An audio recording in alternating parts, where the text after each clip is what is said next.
главная цель этого проекта в том, чтобы представить искусство наших локальных художников, которые, может быть, известны в онлайне, но не так известны в офлайне. Я попал в проект с работы Химори.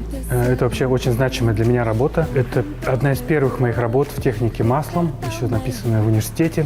Первая работа из серии про бурятскую культуру. Когда я начал изучать, когда я понял, как это важно, как это для меня важно, что я хочу исследовать ее. Вот. Моя работа – это гимн Бурятии. Написан он на монгольской вертикальной вязи. Я очень рада, что он появился в городской среде.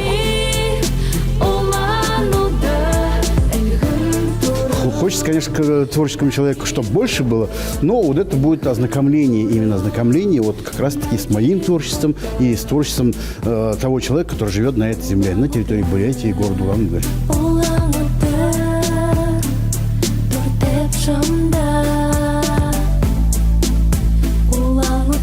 Как видно из названия, это Улан-Удэ.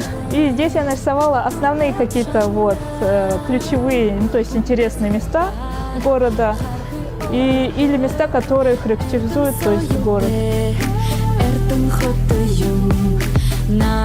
Помимо красивой картинки, помимо тех художников, которые были отобраны в наш проект, мы постарались сделать остановочные павильоны еще и полезными для наших горожан. В рамках проекта СНУ при поддержке ГТЛК и ВБРФ получилось создать первую схему муниципальных автобусов, объединенную вместе, где показаны все маршруты. И была размещена полезная информация с помощью QR-кодов, где можно посмотреть обновляемую информацию о том, где двигается транспорт, о проездных билетах и о пересадочном тарифе.